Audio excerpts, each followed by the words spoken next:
तो hello friends, स्वागत है आपका हमारे YouTube channel one day exam foundation में। तो यह मैथ से दूसरा वीडियो है फ्रेंड्स।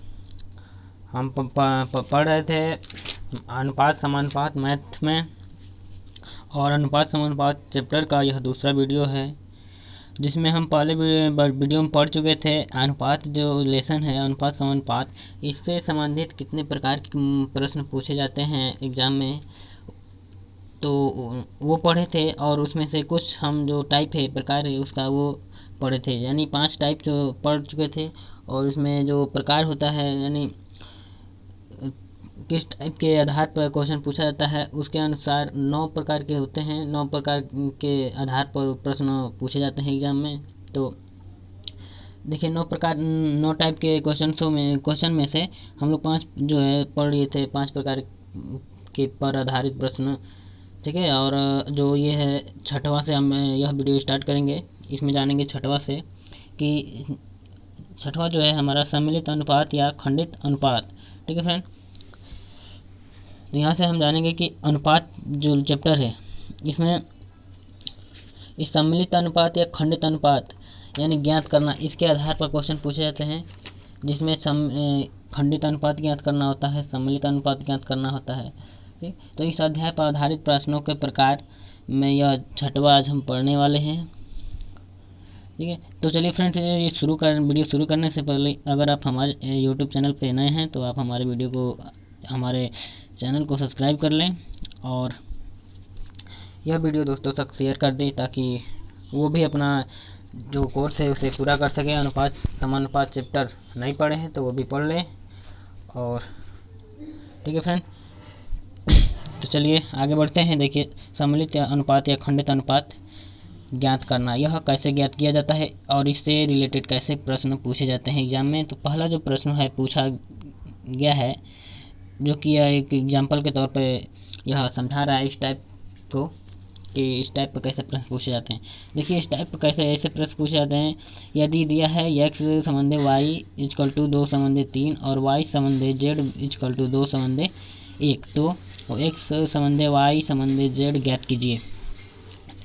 देखिए ऐसे फ्रेंड, ऐसे जो प्रश्न हैं इन प्रश्नों को हल करने के लिए इसका जो फार्मूला होता है वो फार्मूला इसमें दिया है, वो फार्मूला दिया है। देखिए कि यदि x संबंधी y इजकल टू a संबंधी b दिया हो और y संबंधी z इजकल टू m संबंधी n दिया हो, तो अगर x संबंधी y संबंधी z अगर ज्ञात करना हो तो हम क्या करेंगे कि y संबंधी z का जो पहला पद है इसके पहले पद से x संबंधी y के दूसरे दोनों पदों में गुणा कर देंगे, ठीक है। और उसके बाद से जो इसका दूसरा अनुपात है, इसका जो दूसरा पद है n, इसके दूसरे पद से और पहले अनुपात के दूसरे पद में गुणा कर देंगे, ठीक है। तो ये हो जाएगा m इंटू ए संबंध m इंटू बी संबंध n इंटू बी, ठीक।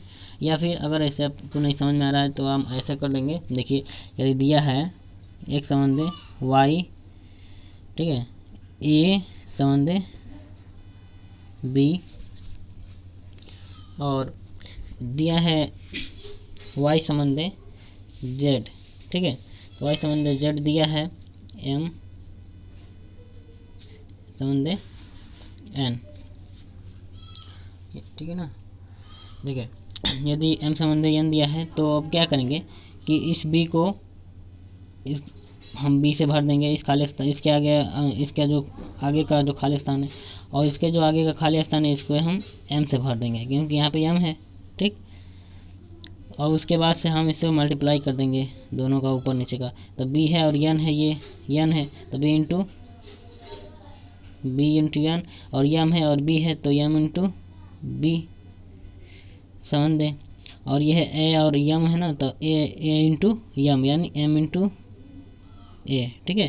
तो ये हो गया हमारा फार्मूला निकल के आ गया, ठीक है। तो m देखिए ये है ना नीचे वाला m into A ratio m into B ratio n into B ratio b, ठीक है।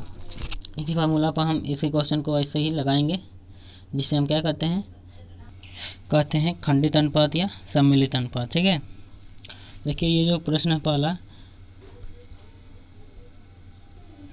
इस पहले प्रश्न को हम हल करेंगे। देखिए पहला प्रश्न क्या था, दिया है x, दिया है ना x रेशियो y और इक्वल टू 2:3, ठीक है, और दिया है y ratio z equal to 2:1।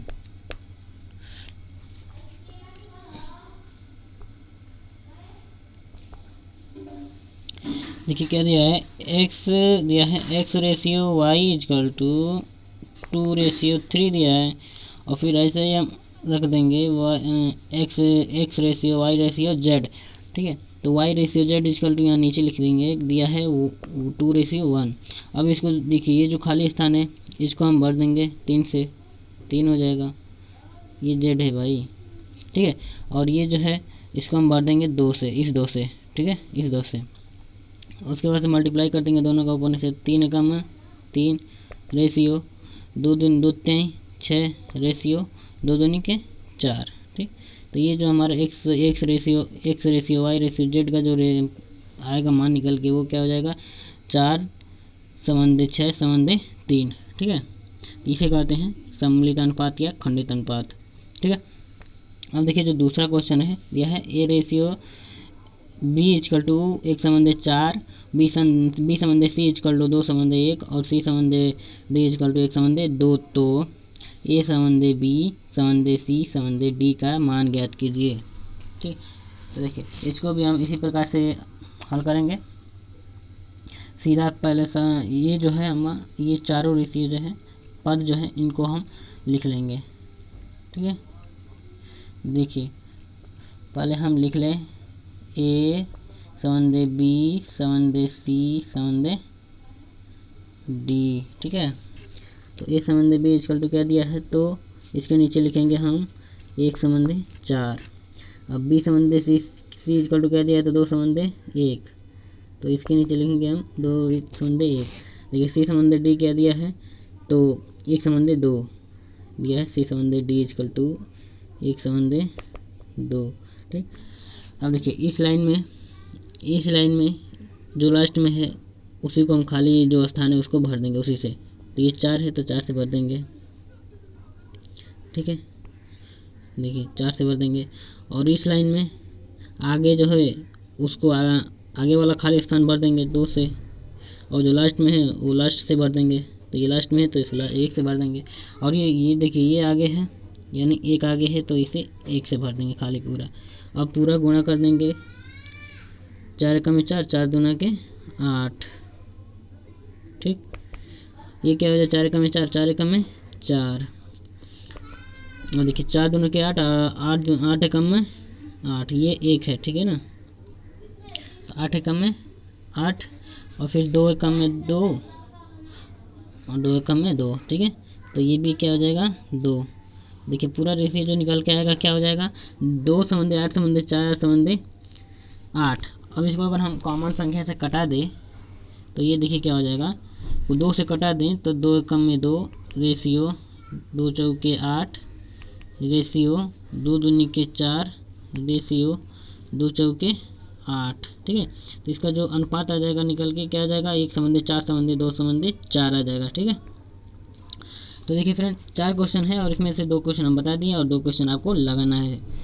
तो अगर आप लगाना है तो इसको आप स्क्रीनशॉट कर लीजिए, और जो ब्रैकेट में दिया है जो बड़ा कोष्टक में ये इसका फार्मूला आप इसको भी आप याद रख सकते हैं, ठीक।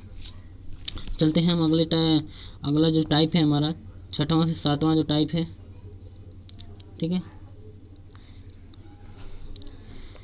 ठीक है फ्रेंड, देखिए 7वां जो टाइप है वो क्या है, अनुपातिक विभाजन पर आधारित प्रश्न। देखिए इस आधार पर प्रश्न पूछे जाते हैं, अनुपातिक विभाजन पर प्रश्न पूछे जाते हैं। कैसे प्रश्न पूछे जाते हैं, तो देखिए पहला जो है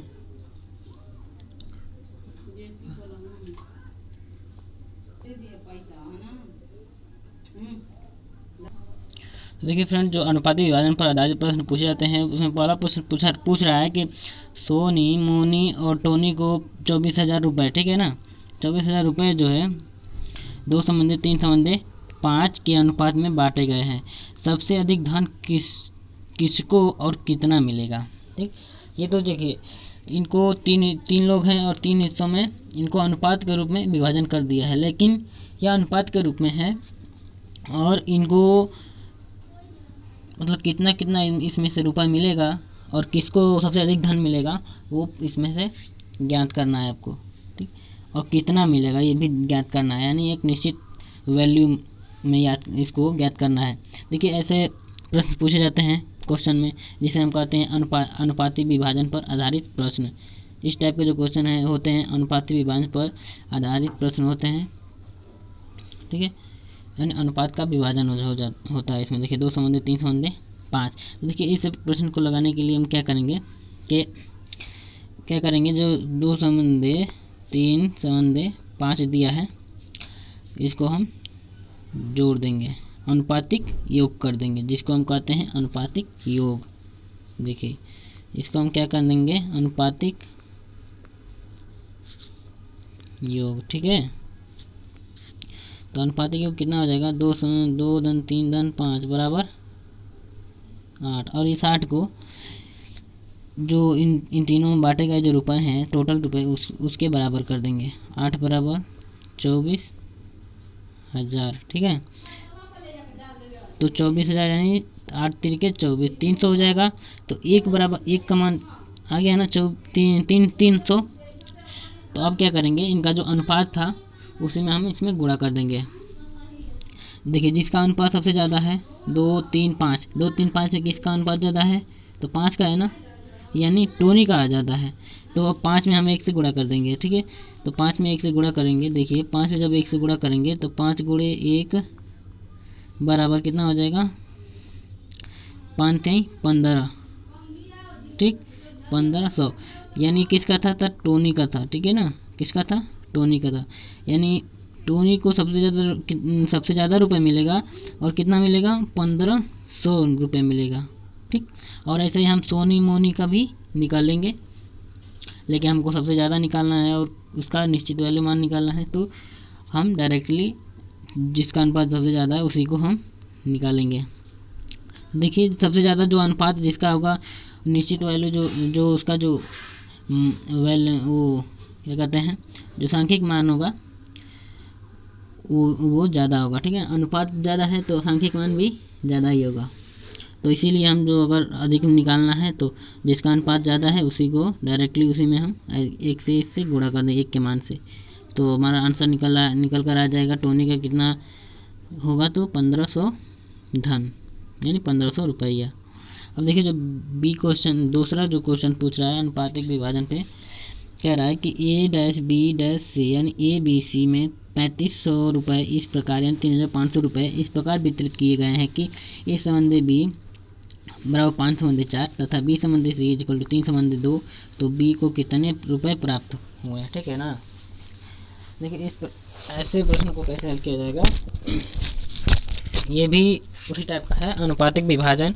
और इससे पहले जो हम पढ़े हैं जो खंडित अनुपात या सम्मिलित अनुपात, ये दोनों मिक्स है, ठीक है ना। देखिए सबसे पहले हम क्या करेंगे, दिया है A संबंधी B और B संबंधी C। तो सबसे पहले तो हम A संबंधी B संबंधी C को ज्ञात करेंगे। किसको ज्ञात करेंगे, तो A संबंधी B संबंधी C ज्ञात करेंगे, ठीक है। तो ये कौन सा अनुपात हो जाएगा, सम्मिलित या खंडित अनुपात हो जाएगा ना। देखिए तो A संबंधी B का अनुपात कितना दिया है, 5 संबंधी 4 दिया, ठीक है। और B संबंधी C का कितना दिया है, तो 2 संबंधी 3 संबंधी 2। इसको हम लिख लेंगे यहाँ पे 4 और इसको आगे बढ़ा देंगे तो हो जाएगा 3। तो 4 दूना 8 रेशियो 4 3 12 रेशियो 5 3 15, ठीक है। अब देखिए इस जो A संबंधी B संबंधी C का जो अनुपात निकल के आ गया, अब इसका हम अनुपातिक योग कर देंगे डायरेक्टली यहाँ से। तो 12 8 कितना हो जाएगा, 20, 12 8 कितना हो जाएगा, 20 हो जाएगा, ठीक है ना। और 20 और 15 कितना हो जाएगा, तो 35 हो जाएगा। कितना हो जाएगा, 35। अब इस 35 को हम जो इनका जो ABC का टोटल रुपये था, ये जो 3500 है, इसके बराबर कर देंगे, ठीक। यानी अनुपातिक योग या अनुपातिक योग ही तो इसके जो टोटल रुपए है इसके बराबर है। बस इतना अंतर है कि यह अनुपात में है और यह एक सांख्यिक मान में है, ठीक है ना। लेकिन दोनों एक ही है, तो इसको हम इसके बराबर कर देंगे क्योंकि ये बराबर ही है। तो इसको जब हम कटाएंगे पसंद कर देंगे तो 1 का मान निकल के आ जाएगा 100 ही ना, 100 आ गया। तो क्या पूछ रहा है कि बी को कितने रुपए मिले, ठीक है। तो देखिए ABC में बी का अनुपात कितना है, 12 है ना।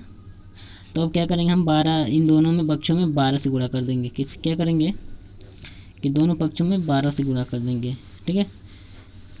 देखिए 12 से गुणा करेंगे इधर भी और इधर भी, तो कितना आ जाएगा 12 = 12 कम में 12 कितना आ जाएगा 1200। यानी बी को जो रुपए मिलेगा वो कितना मिलेगा, तो 1200 मिलेगा। देखिए बी को कितना रुपए मिलेगा, तो 1200 रुपये। आपको विश्वास नहीं हो रहा, आंसर की यही होगा। तो आप देखिए इसका सॉल्यूशन भी दिया है इधर, रुक जाइए।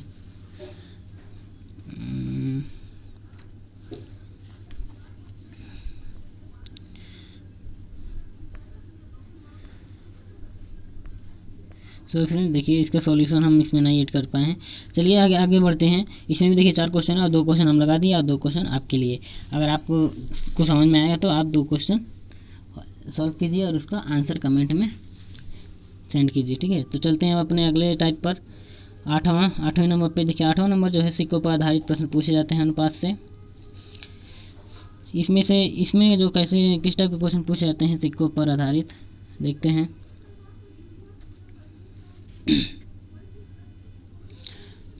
देखिए पहला प्रश्न जो पूछ रहा है सिक्कों पर आधारित प्रश्न, वो क्या है।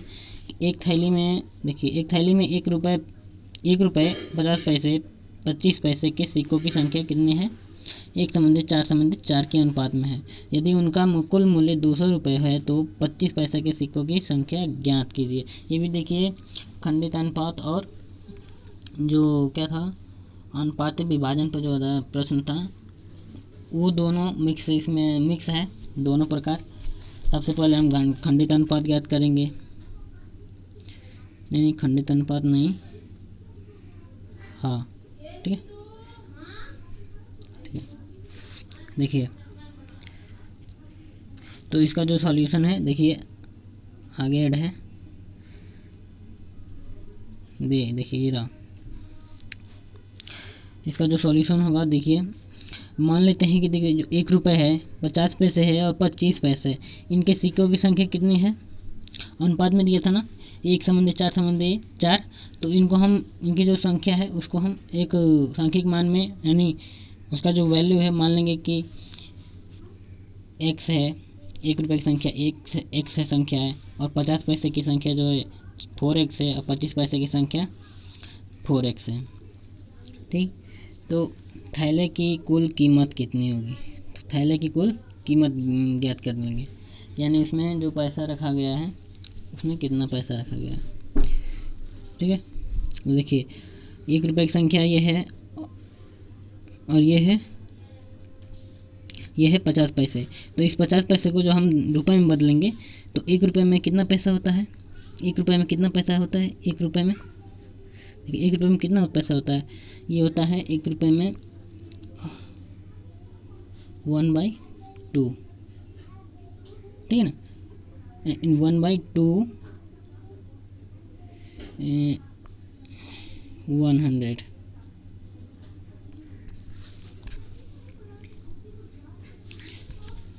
नहीं देखिए सॉरी, देखिए जो 50 पैसा दिया है ना 50 पैसा, इसको हम ऐसे लिख सकते हैं ना, जो 50 पैसा दिया है इसको हम ऐसे लिख सकते हैं कि अगर रुपए में बदला जाए 50 पैसे को तो इसको हम ऐसे लिख सकते हैं कि 100 पैसे बाई 2 रुपीज़, ठीक है ना।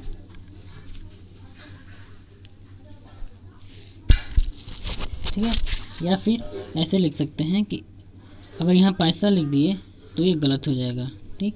हम यहाँ लिख देंगे 100 पैसे की जगह पर लिख देंगे 1 रुपीज़ बाई 2, ठीक है, 1 रुपीज़ बाई 2 यानी 1 रुपये का आधा करेंगे तो 50 पैसा हो जाएगा, ठीक है। तो ये हो गया रुपया में 50 पैसे को 1/2 रुपये कहेंगे, और जो 25 पैसा है उसको 1/4 रुपीज़ में करेंगे कन्वर्ट, ठीक है।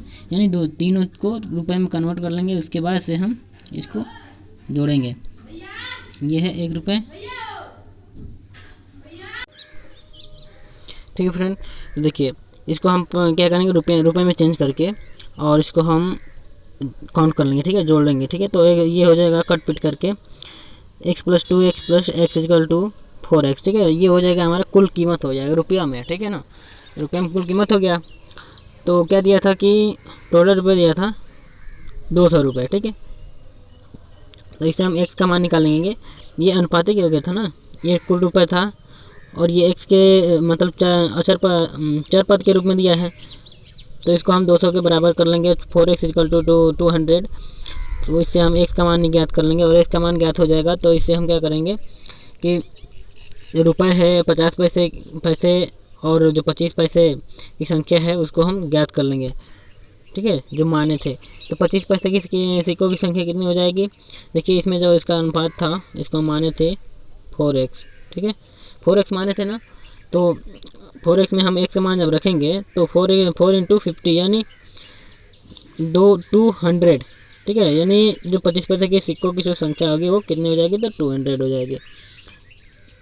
ठीक है, अब देखिए इसमें जो दूसरे टाइप का जो प्रश्न पूछा जाता है वो क्या है कि दूसरा प्रश्न है, एक बक्से में 1 रुपये 50 पैसे 25 पैसे के सिक्के 4 संबंधी 3 संबंधी 8 के अनुपात में हैं। यदि बक्से की कीमत ₹150 हो तो रुपए के कितने सिक्के हैं।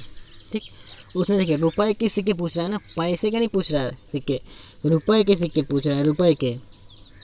ठीक है, पैसे के सिक्के नहीं पैसे के सिक्कों की संख्या नहीं पूछ रहा है, रुपए के जो सिक्के हैं उनकी संख्या कितनी है। ठीक है, तो सबसे पहले हम क्या करेंगे, देखिए इसमें रुपया भी है, पैसे हैं। ठीक, तो अगर रुपए में पूछ रहा है तो इसको हम क्या करेंगे कि पैसे जो दिया है उसको हम रुपए में कन्वर्ट कर लेंगे, रुपए में चेंज करेंगे। पहले देखिए रुपए में चेंज करने के लिए क्या किया जाता है, अभी हम बताए हैं कि रुपए के एक सिक्के की कीमत 1 रुपये, 50 पैसे के एक सिक्के की कीमत 1/2 रुपये। ठीक, और 20 पैसे के सिक्के की संख्या कीमत कितनी होती है, तो 1 रुपये 1/5। 25 पैसे के सिक्के की संख्या कीमत कितनी होती है, तो 1/4 रुपये। 10 पैसे के एक सिक्के की कीमत कितनी होती है, तो 1/10। ठीक है, तो इससे अगर ये हम याद रखेंगे, ये जो 1 है 1 रुपये है ऊपर वाला, और जो 10 है ये 10वां भाग है, यानी पैसे के रूप में, पैसे में। ठीक, 1 रुपये का जो 10वां भाग होता है वो 10 पैसे कहलाता है, जो और 1 रुपये का जो पाँचवां भाग जो होता है उसे हम 20 पैसा कहते हैं। ठीक, तो इसे ऐसे अगर मान लीजिए 20 पैसा दिया है तो उसको रुपए में करेंगे कन्वर्ट, यानी इसको उसकी जो कीमत निकालेंगे रुपए में, तो वो 1/5 हो जाएगी। 25 पैसे की 1/4 होगी और 50 पैसे की 1/2 होगी। तो देखिए ये हो गया। अब क्या कह रहा है कि पैसे के सिक्के जो इतने रुपए के अनुपात में हैं, यदि बक्से की कुल कीमत दिया है 150 रुपये, 150 रुपये कीमत दिया है ना, तो इसमें हम 1 रुपये 50 पैसे 25 पैसे की कीमत को क्या करेंगे, इसमें जोड़ के और इसको 150 के बराबर कर देंगे। जैसे कि हम पहला क्वेश्चन जो लगाए हैं अभी एकदम सेम इसी टाइप का है क्वेश्चन। तो हम क्या करेंगे कि x यानी 1 रुपये की सिक्के की कीमत क्या हो जाएगी, x हो जाएगी, और 50 पैसे क्या हो जाएगी, तो x/2 हो जाएगी। देखिए x/, यहाँ जो दिया है पहले हम मान लेंगे इनकी सिक्कों की, ये देखिए ये है सिक्कों की संख्या, ये जो ऊपर अनुपात दिया था 4x 3x और 8x, ये अनुपात दिया था, तो उसको हम ऐसे मान लेंगे। और अगर इन्हीं संख्याओं को, इन सिक्कों, ये जो सिक्का है फिर ये सिक्का है तो ये सिक्का है, तो इनका अगर हम कीमत निकालें तो देखिए जो पहला 4x है इसका कीमत 4x, ठीक है, और इसका कीमत 3x का 3x/2 हो जाएगा रुपये, और जो 8x जो है सिक्का, इसकी कीमत कितनी हो जाएगी, तो 8x/4। क्यों 4 हो जाएगा, क्योंकि ये 50 पैसे के सिक्के हैं, इनको रुपए में इनकी कीमत ज्ञात की गई है, तो ये कितना हो जाएगा, तो 8x/4 हो जाएगा। आपको समझ नहीं आ रहा तो देखिए 1 रुपये की कीमत कितनी होगी, 1 रुपये, 1 रुपये के सिक्कों की कीमत कितनी होगी, 1 रुपये। ठीक, 50 पैसे कितनी होगी, तो 1/2 रुपये। 25 पैसे कितनी होगी, तो 1/4 रुपये। ठीक है, अब इन टोटल का अगर हमको ज्ञात करना हो और किसी वैल्यू के बराबर दिया हो तो उसको हम क्या करेंगे, यहाँ एक्स रखेंगे, यहाँ पर एक्स रखेंगे तो एक्स/2 हो जाएगा, यहाँ पर रखेंगे तो x/4 हो जाएगा। तो बस वही दिया है, ये अनुपात दिया है, तो इसको हम मान लिए हैं 4x है सिक्कों की संख्या, क्रमशः 1 रुपये के सिक्कों की संख्या 4x है और 50 पैसे के सिक्कों की संख्या 3x है, 25 पैसे के सिक्कों की संख्या 8x है। ठीक, अब इसकी कीमत निकालेंगे तो इतना हो जाएगा और इसको हम 150 के बराबर कर देंगे क्योंकि कुल कीमत जो कितनी है 150 रुपये। अतः ऐसे करके हम x का मान ज्ञात करेंगे तो हमारा 20 आ जाएगा। ठीक, x का मान जब 20 आ गया तो इसमें पूछ रहा है कि रुपए के सिक्कों की संख्या पूछ रहा है, रुपए के सिक्कों की संख्या यानी कितने ऐसे सिक्के हैं जो रुपए हैं। ठीक, यानी रुपए में है। तो देखिए रुपए के सिक्कों की संख्या कितनी है, 4x है ना। रुपए में कितना जो दिया है शुरुआत, देखिए रुपए है, कितना दिया था 4x। ठीक है, तो 4x दिया है ना रुपए में, तो इसमें हम x का मान रखेंगे तो 4 इंटू 20 यानी 80 हो जाएगा। ये क्या है 80 क्या है, तो रुपए के सिक्कों की संख्या है, रुपए के सिक्कों की संख्या यानी जो 1 रुपया है इसकी संख्या कितनी है 80 है। ठीक, तो चलिए फ्रेंड देखिए ये है जो 8वां टाइप का जो था, इसमें 4 क्वेश्चन, इसमें भी 4 क्वेश्चन दिया है और जिसमें से कि हम 2 क्वेश्चन बता दिए और 2 क्वेश्चन आपके लिए छोड़ रहे हैं। आप लगाइए और कमेंट बॉक्स में इसका आंसर सेंड कीजिए। ठीक है, अब देखिए जो 9वां टाइप का जो प्रश्न पूछा जाता है अनुपात समानुपात अध्याय पर आधारित, वो है आय व्यय पर आधारित प्रश्न पूछा जाता है। ठीक है, अनुपात में आय व्यय पर आधारित प्रश्न पूछे जाते हैं। ये कैसे प्रश्न पूछे जाते हैं, देखिए पहला प्रश्न दिया है, यदि 2 व्यक्तियों की आय का अनुपात 5:3 है जबकि उनके व्यय का अनुपात 9:5 है, यदि वे क्रमशः ₹1300 और ₹900 बचाते हैं तो प्रत्येक की आय ज्ञात कीजिए। ठीक है ना, देखिए 2 व्यक्ति हैं, इनका आय यानी जो इनका जो इनकम है उसका अनुपात दिया है 5:3, ये है इनकम। ठीक ना, क्या है इनकम यानी सैलरी। ठीक है, इनकी सैलरी कितनी है 5:3 के अनुपात में है और उनके व्यय का अनुपात क्या है यानी खर्चा कितना के अनुपात में है तो 9:5 के। ठीक है, यदि वे क्रमशः 1300 रुपये और 900 रुपये बचाते हैं, अब देखिए बचत कितने कर रहेंगे तो 1300 रुपये और 900 रुपये। ठीक है ना,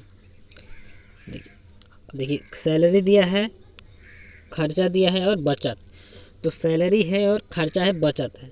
तो अगर मान लीजिए हमको बचत निकालना हो यानी कितना हम बचा रहे हैं तो उसको ज्ञात करने के लिए क्या करेंगे, हम सैलरी में से खर्चा को ज्ञात कर देंगे तो हमारा बचत निकल जाएगा।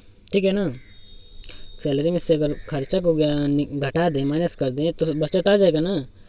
लेकिन ये तो अनुपात के रूप में है, हम इसके कैसे घटा सकते हैं, और ये जो इसका जो मान है ये है एक सांख्यिक मान है। ठीक है, अब हम क्या करें, तो देखिए इसीलिए क्या करें कि सैलरी को मान लेंगे कि जो सैलरी दोनों व्यक्तियों को जो सैलरी मान लेते हैं 5x। ठीक है, और 3x।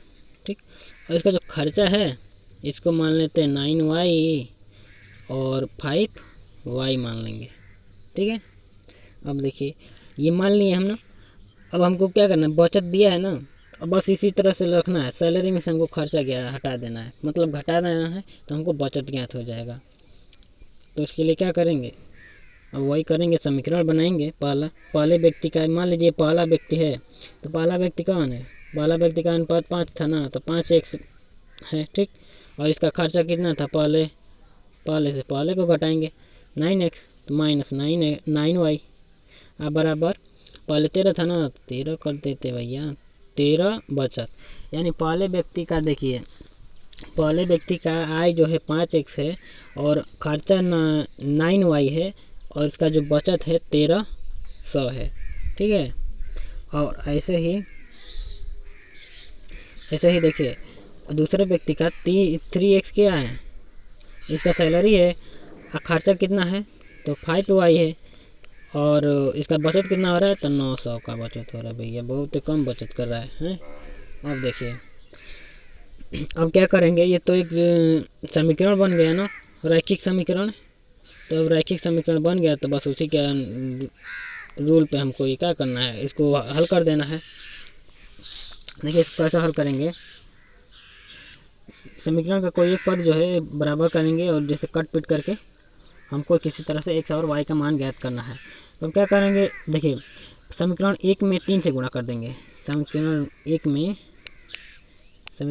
में 3 से गुणा कर देंगे और समीकरण 2 में 5 से गुणा कर देंगे। ठीक है, तो पहले हम इसे काट दें। देखिए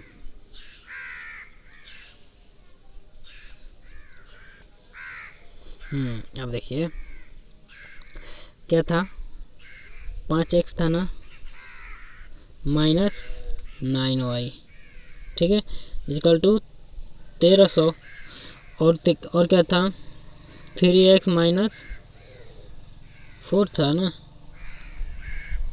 इक्वल टू 900। ठीक है, देखिए तो इसमें हम ऊपर नीचे की, इसमें 3 से और इसमें 5 से गुणा कर रहे थे। जब हम गुणा करेंगे, ठीक है ना, देखिए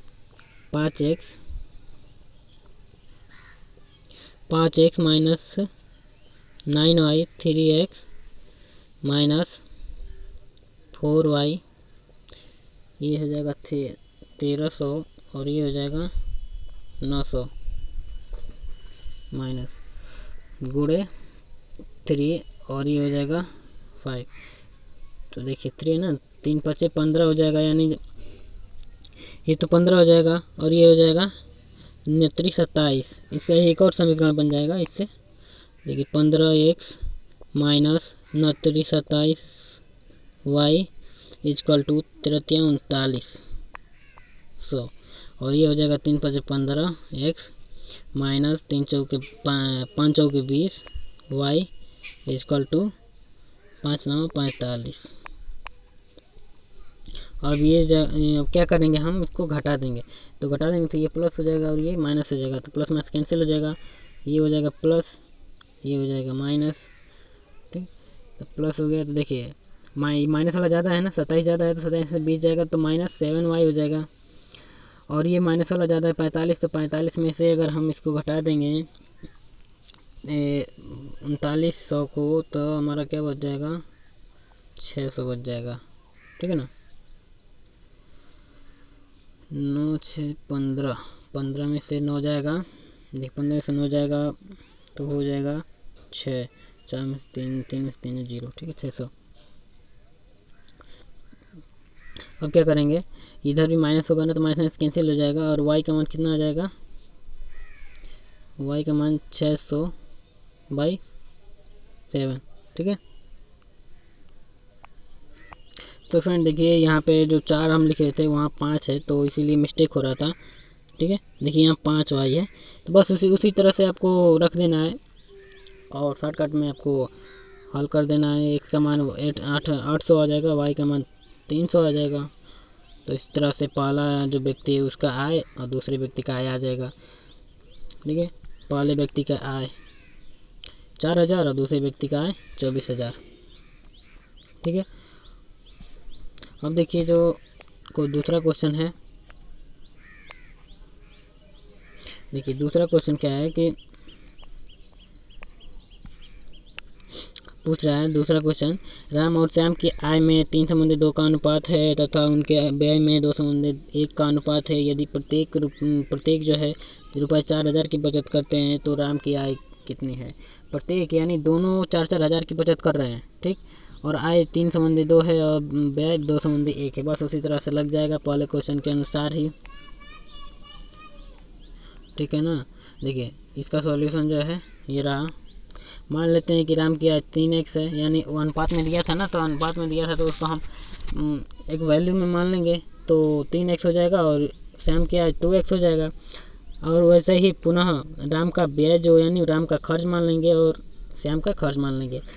अब राम के आय में से उसका खर्च ज्ञात कर जब निकालेंगे तो उसकी बचत 4000 बचत कर रहा है तो 4000 बचत हो जाएगा।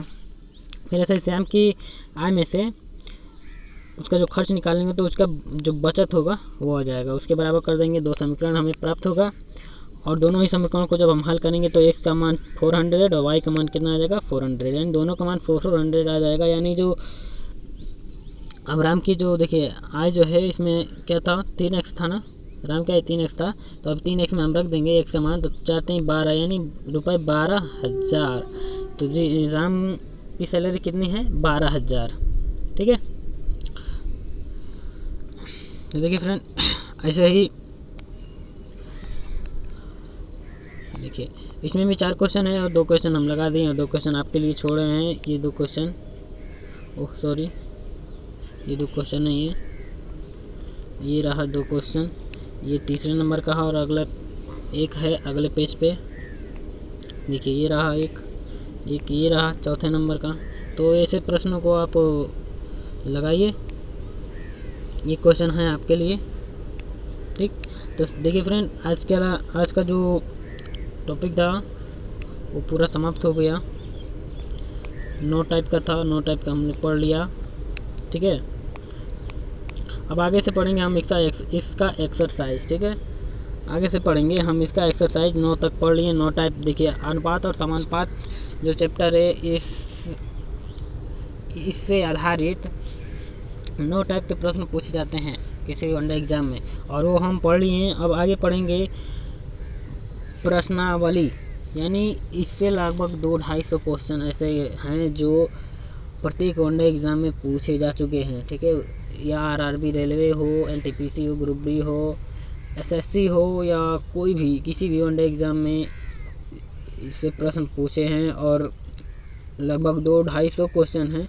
उन सभी क्वेश्चन को हम आपको प्रोवाइड करेंगे।